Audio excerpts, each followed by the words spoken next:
Coming to you straight from the Rio Grande and beyond.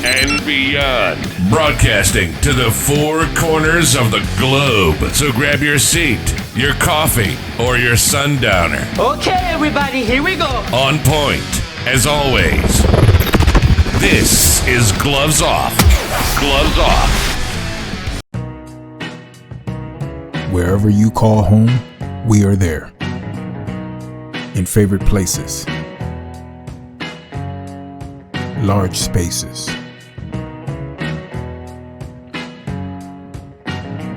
For many homes, we have coverage that fits the way you live. And with our home systems protection, you can cover major home appliances and more. We cover more type of homes than ever. Get the coverage you and your family deserves. For a free no obligation quote, visit us online or simply give us a call.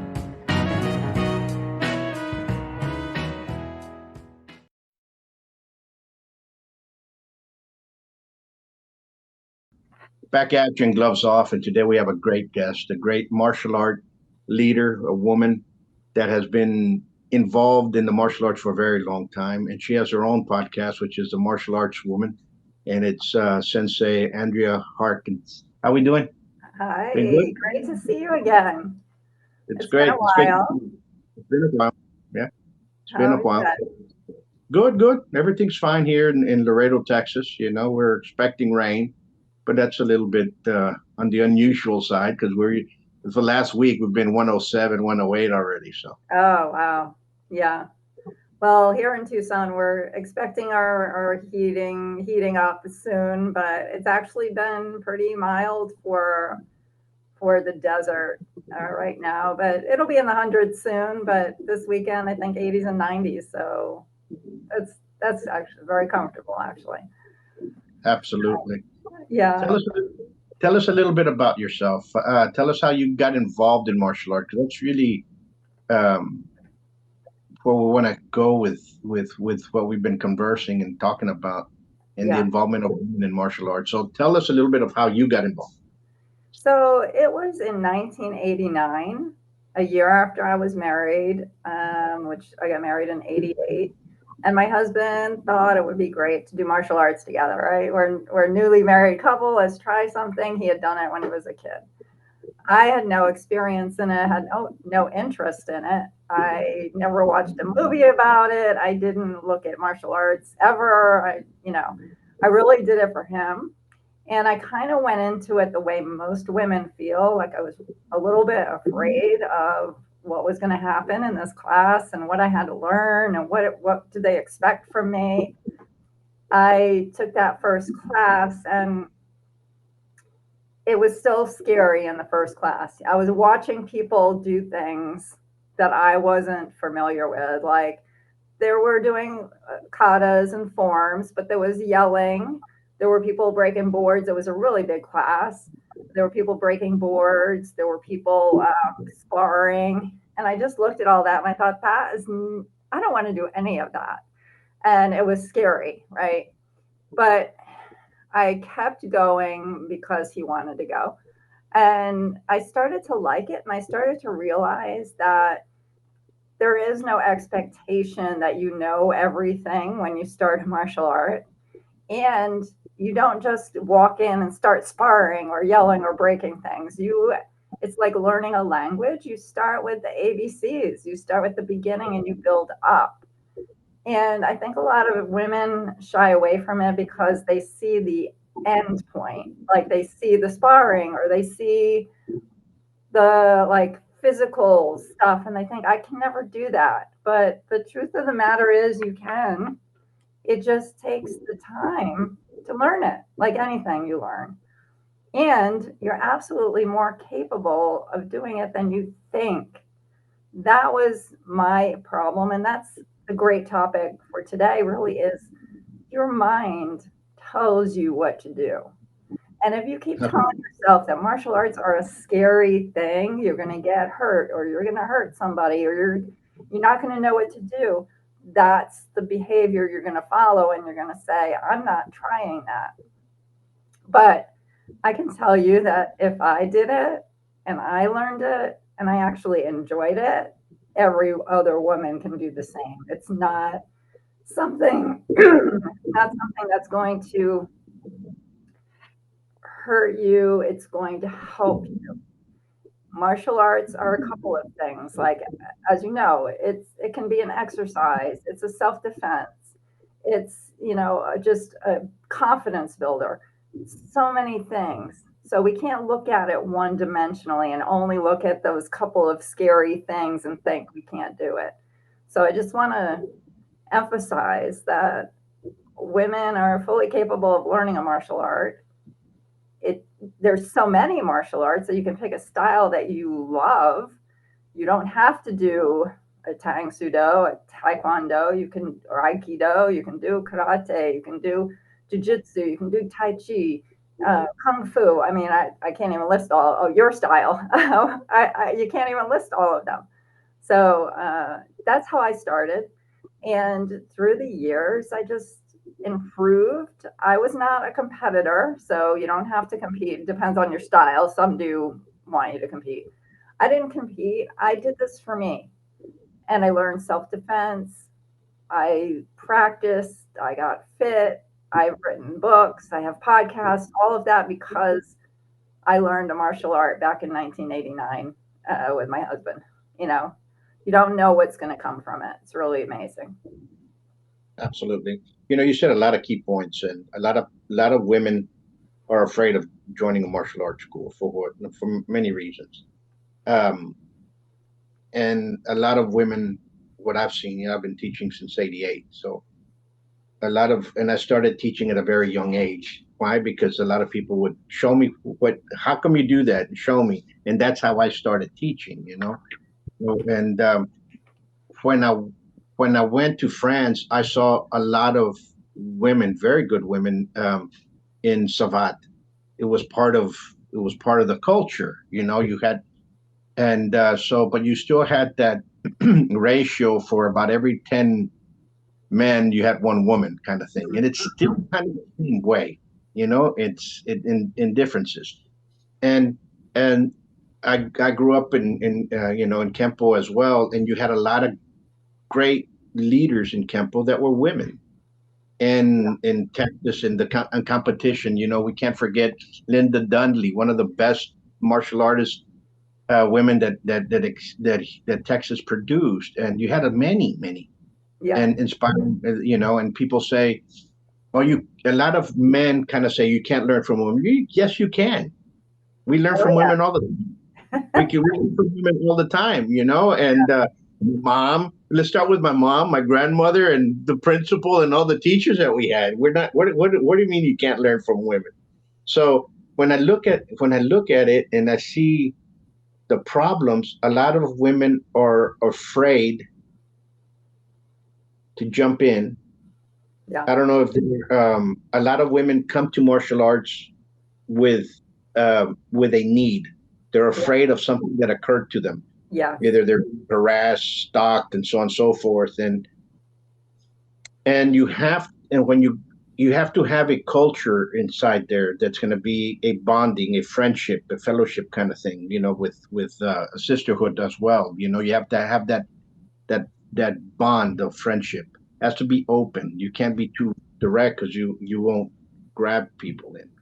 But I think what you're doing is excellent, and more women should stand up. And I see more and more now, but the ratio is still about the same. Still about for every 10 guys, there's only one girl that comes inside. It's always. I mean, when I started that big class that I talked about, there were not a lot of women in it. There was maybe one or two women instructors, but as far as the student body, no, there were just a couple. And so, because my husband was there, I think I felt okay and comfortable about it. But I could see how someone would feel intimidated walking into a group of men doing this, because we obviously do things a little differently, have a different mindset. But it is important to find the right place, like you were mentioning, and you can go and visit, and you can go and try, or you can go and watch. And that helps you decide if that style is for you, that place is for you. The other thing that you mentioned about women teaching is it was always funny to me because my husband and I taught together for 20 years. We taught martial arts. And someone would come in, maybe a gentleman would come in and say, I'm interested in learning. Can I talk to the owner? And he would always look at my husband. I'm like, I'm right here. I'm right here. I'm an owner too, or, I am the instructor, the main instructor. My husband and I teach together. And so it was always funny that I was always kind of overlooked. Even with parents, with kids coming in, they would always like look to my husband or say, because he might be on the floor teaching. I would greet people if they came in and, talk to them. And it was at a YMCA. I mean, it wasn't anything fancy, but we taught there for a long time. But people would come in and I would always, we'd like to talk to the martial art teacher or whatever, So that was always funny. But so we can teach. And then they were like, I'm not sure you could teach me, I'm like, I can teach you because I know something you don't know. That's what a teacher does. I don't think it's based on if I'm a man or a woman or anything else. So that's just kind of a funny little thing. But yeah, women, I think it is much different today. I can make a comparison back to the beginning and totally see that there are many, many more women in martial arts now. Even on social media, when I started a presence on social media about 12 years ago, there were not a lot of women martial artists on social media back then. And so I kind of wanted to help women, learn to go ahead and grasp opportunity and not be afraid.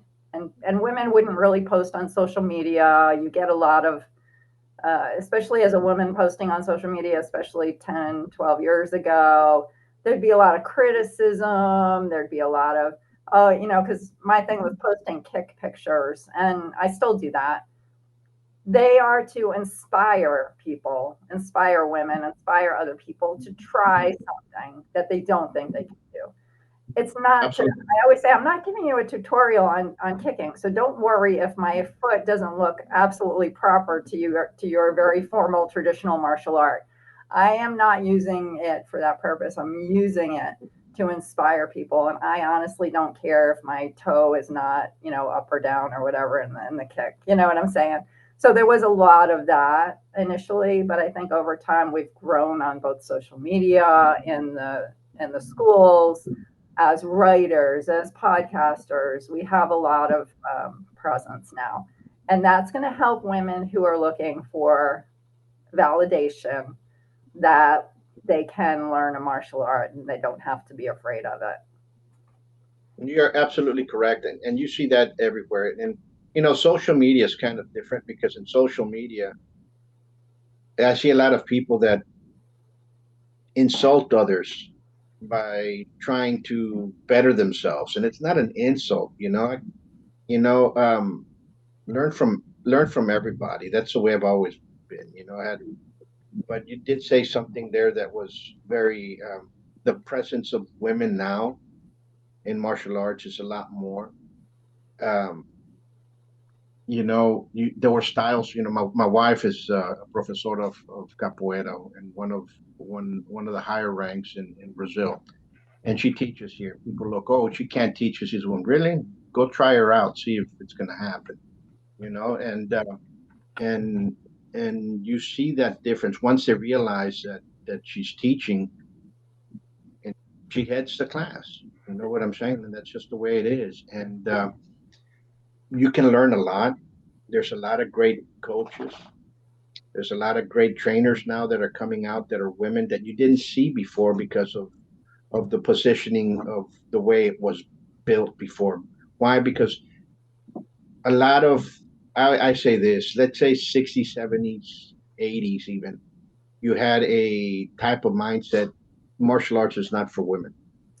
Martial arts is not for women. Some styles of martial art, many women were not even allowed to learn. Yes. Like you would try if you went to the dojo or the school or whatever, but you were not allowed to. And I love the stories of women who literally changed what they looked like to look more manly so that they could go into a martial arts school and learn.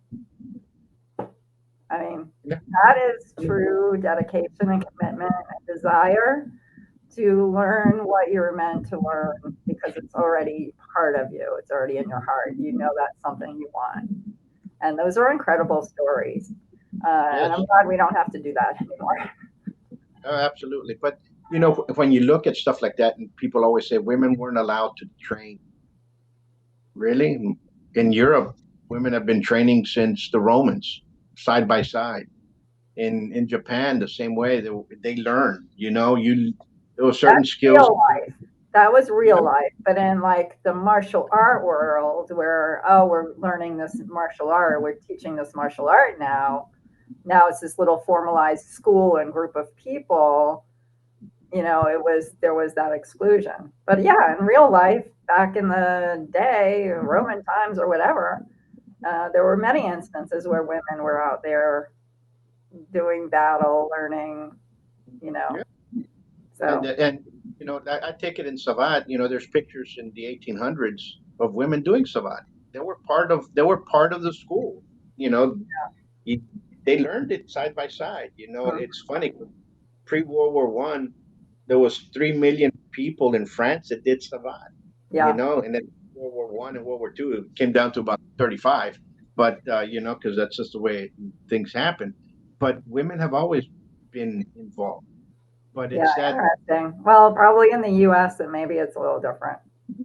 I think you're right. I think it was something here that was just an assumption that, oh, you can't do that. It's only us. And I think, you know, but now I'm glad that barrier's already out, you know, because what occurs is that it opened the doors. You all opened the doors. You all are the pioneers. You all are the ones that, you know, broke this, you know. Hold on.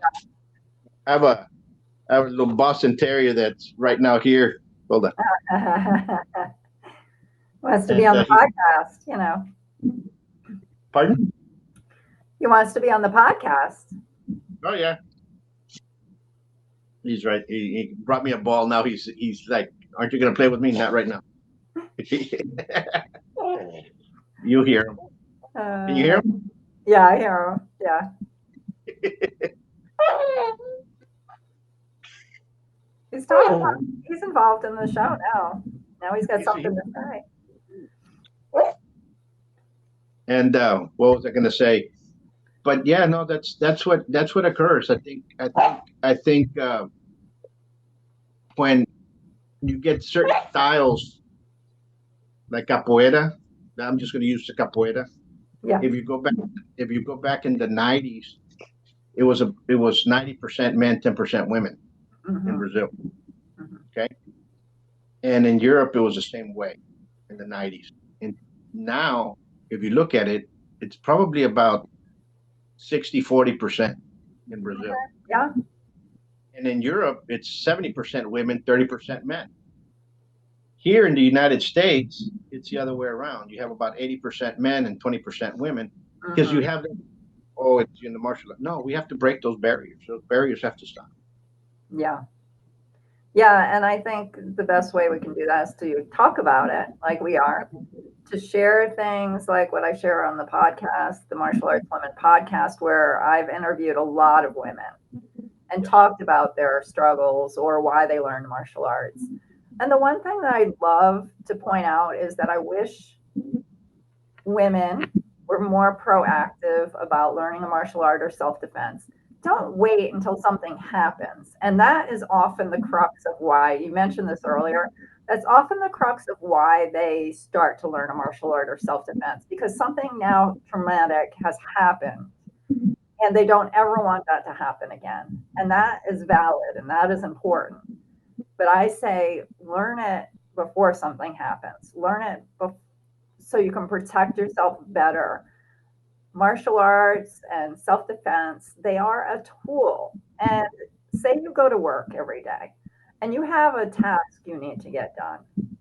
And in order to get it done, you have to have a tool that helps you automate something, right? An automated reminder or an automated system that you have to work with in order to get that final thing. And that's how I see martial arts and self-defense. They are a tool to help you get where you need to go, to be more safe, to help protect yourself, to create confidence in your life. You can't defend yourself as well if you don't have any self-defense or martial arts background. You just can't. There's tools there that are not going to come to you naturally. You have to learn them. You have to learn how to use them. And when you do, that improves your chances of safety. I'm not saying it'll work 100% of the time, but you will be better off. You will have more knowledge to help protect yourself if something happens. So I would just stress to women, get over the fear of like learning a martial art.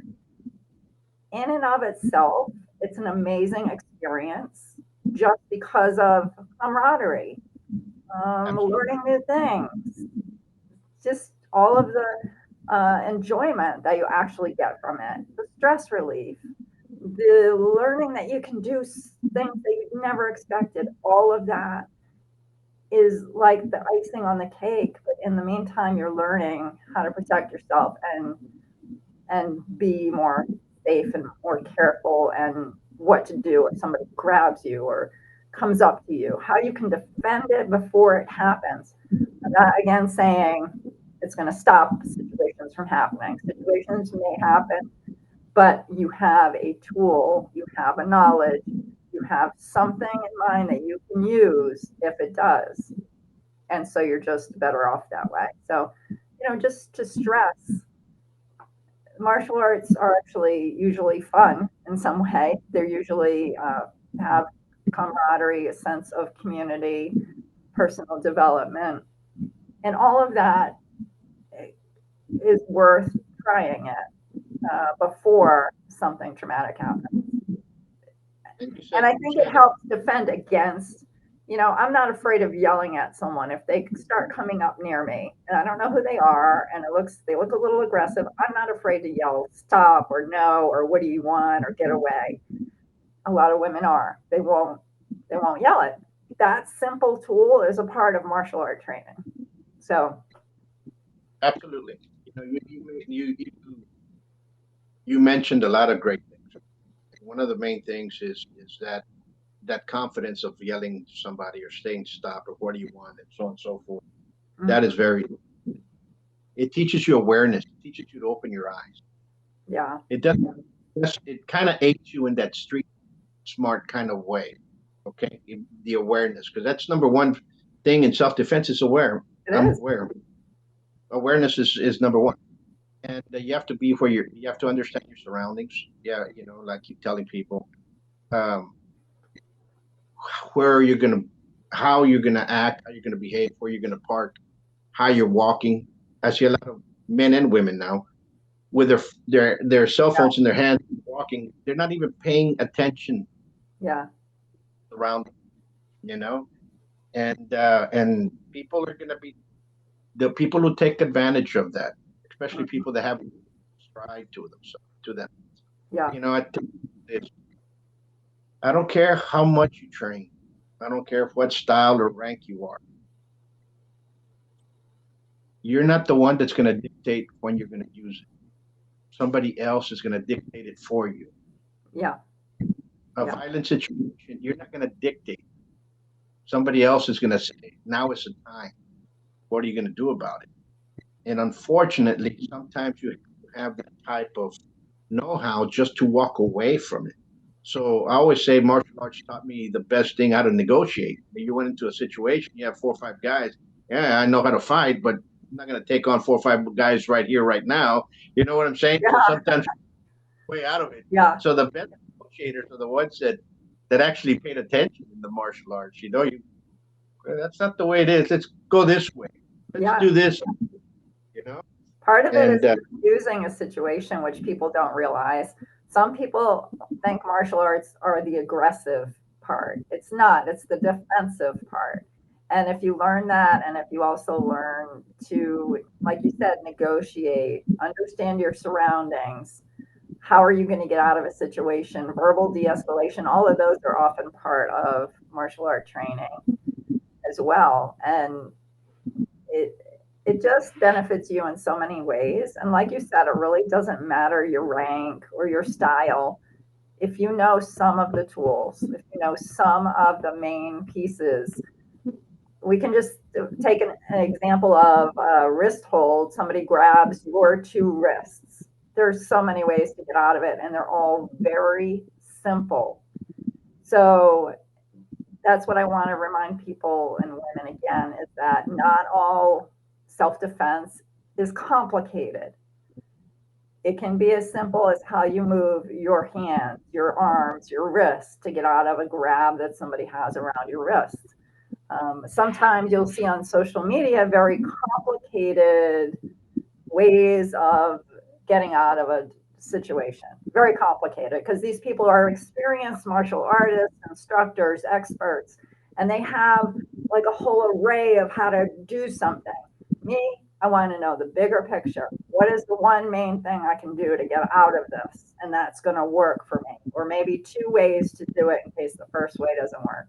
So, it's just another way to think of it, is that self-defense concepts, once you learn those and you have a general idea of how to remove yourself from a situation, whether it's physical or just verbal or whatnot, is important. And you can learn it. It's not, there are things that are not difficult that you can put in your self-defense toolkit that that the other person likely will not know you're going to do to them. And that's the whole premise often of self-defense, is that a person attacking you, unless they're a trained martial artist, which is sort of unlikely, could be, but sort of unlikely, they won't know that you know how to defend yourself, and they won't know what defense technique you're going to use. And that bit of like surprise to them is exactly what's going to help you get out of the situation. So that's why self-defense is important, and the tools and the concepts, and they're easy to learn. Absolutely. Now, what would you tell women, because we talked about a bunch of things, and I'm going back to the stalking and stuff that we talked about earlier. What would you tell women do before they get into that situation, besides go look for a school and start learning martial arts? What would you counsel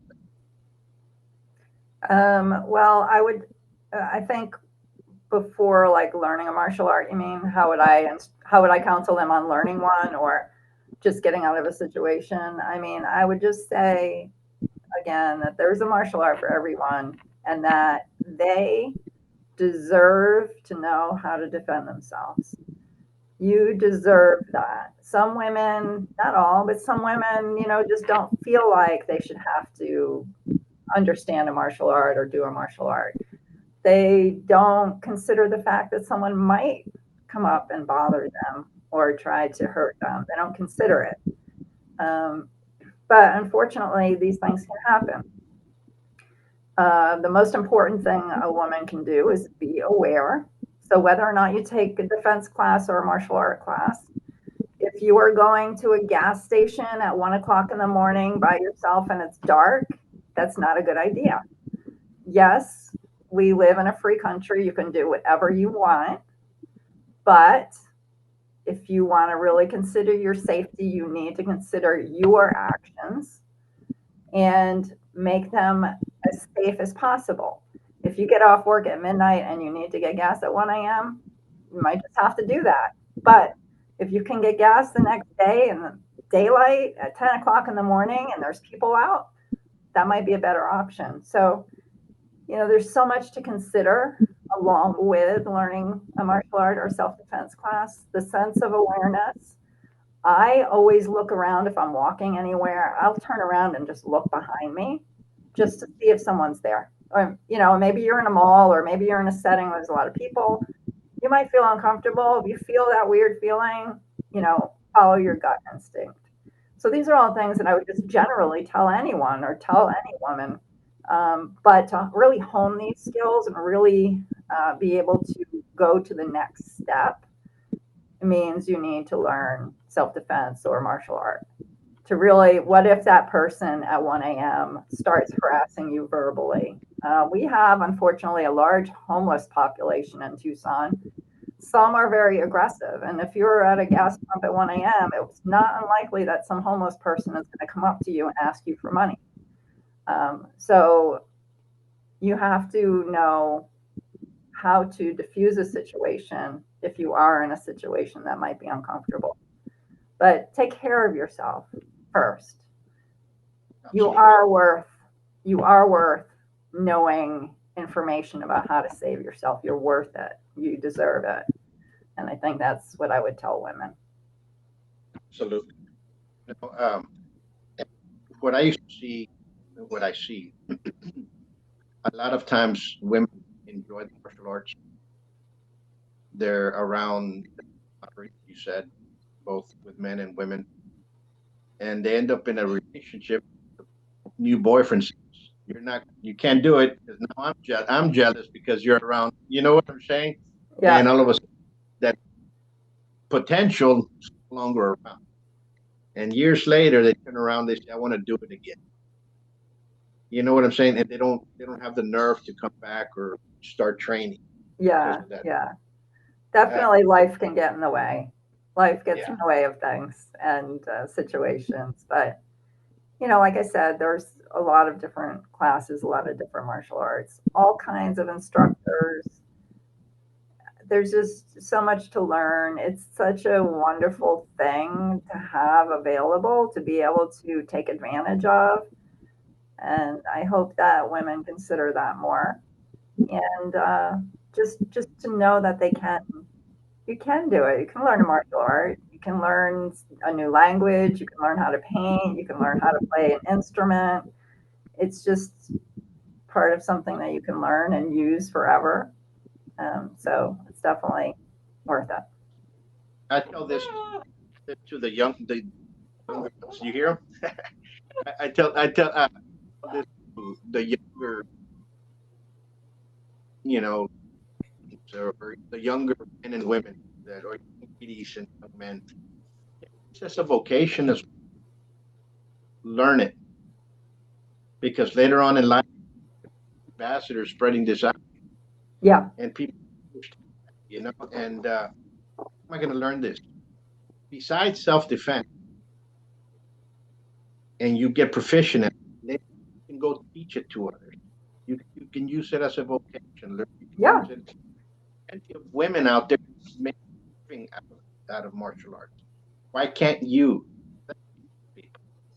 There's anybody, whatever age, can learn. Yeah. The expectation for somebody being in his 40s and opening up a school and having somebody that's doing it since they were in their teens and now they're in their 20s, it's a little bit different. It's a probably expectation. The younger ones are going to continue pushing it forward. I'm not saying 40-year-olds and the 50-year-olds aren't going to go out there and teach. I'm just saying, like you said, life can win. And some of them, but for them to go out there, are the younger generation. That's what I said. In the martial arts, and I think we should teach that and embody that type of spirit, especially with the men and women, and when they come in there, that's an avenue. Besides learning how to fight, that's an avenue that you can use it as a vocation. Yeah. I mean, honestly, that's what I've done. I would say it's a vocation. I work full time. I don't do martial arts or writing or any of those things full time. Those are my side things. Those are my things that I do on the side because I enjoy them. But martial arts really has become a vocation for me. It's become,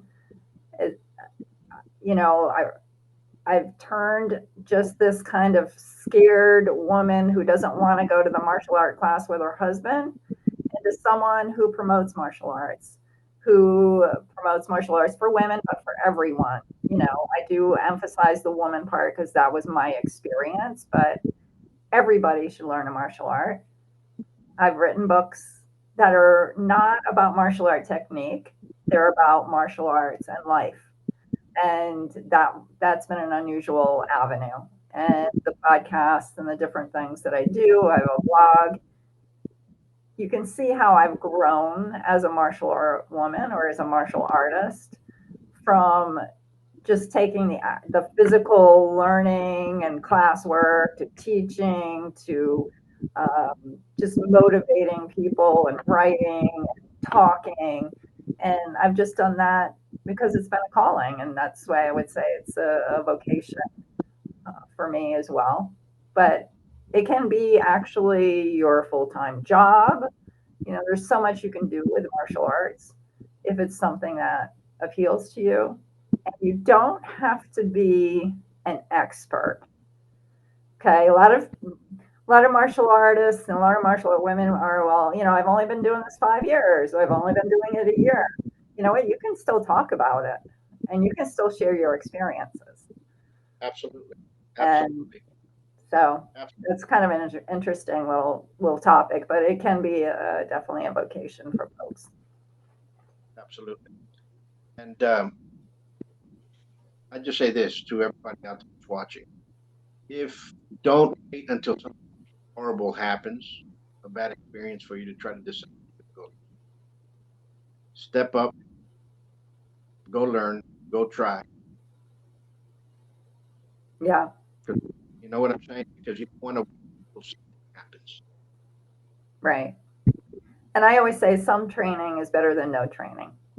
Absolutely. That's what I say. Not everybody agrees, but I think, you go to at least a few classes or a self-defense class, you've got something now. You've got something. So, yeah, it's a great topic. And I hope that martial artists help promote getting more women involved and women take the step to give it a try. It's not for everyone, honestly. Not everybody loves it.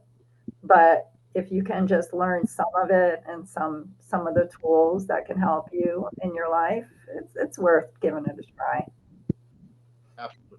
I fully agree with you. Fully agree with you. And you continue doing what you're a motivator to make.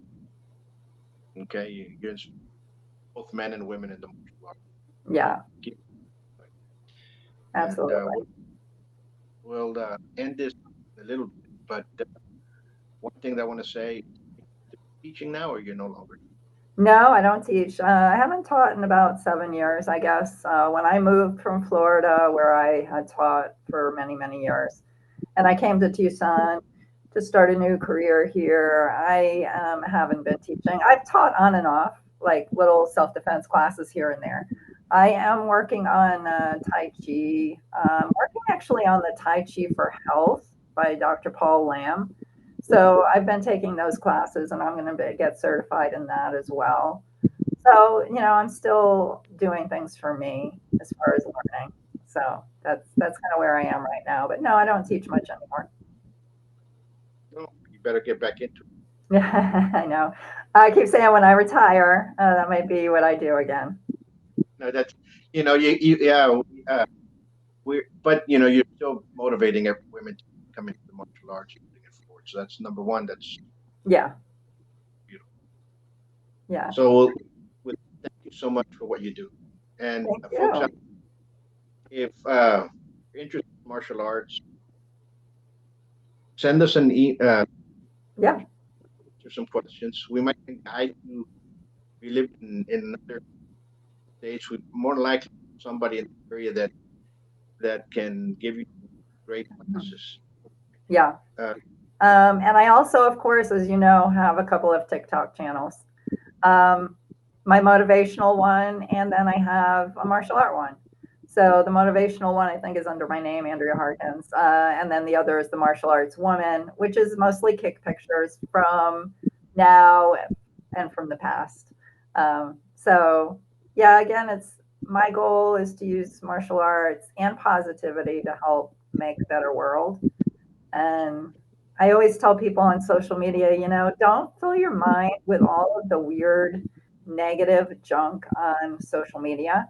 Find someone who inspires you to be the best you can be and encourages you. You don't need all the other garbage, the fear mongering or whatever, or just the, all the weird stuff. You don't need to know every negative piece of news out there. Just find something on social media that actually helps you. And there's so much out there. I'm gonna, because you said something there. People are trying to fit in, trying to find that niche. Okay. One of the main things people call and they say, so I'm going to go there when I make when to join with me. Okay. Or they'll say, I'm going to go there after I lose weight, or I'm going to go there after I've stretched and I feel comfortable. Why don't you join? You're going to be friends, and more likely it's going to help you health-wise. Okay. And you might end up meeting somebody there, say, let's go to a gym. Both of you go to the gym, get out and do martial arts at the same time. So you system. And like people say, really? Yes. And that's the thing about martial arts is that community, that camaraderie, like you, and that's very important. Yeah. All right. Well, this has been fun. Thank you. Oh, thank you, folks. We leave you with this. You all stay safe, and God bless you all. Until next time. Peace. Bye. So when I was working on Selena, the series for Netflix, to play the role of Abraham Quintanilla, I put on a specific amount of weight, which I was fine doing, but also realizing it could be difficult to get that weight off. I got back into my physical regimen with James Leha, but I was still having trouble with just those last amounts. And that's when I got to meet Arturo from Laredo Medical Weight Loss Clinic. And just the products that he gave me kind of put me over the edge. I feel great about myself.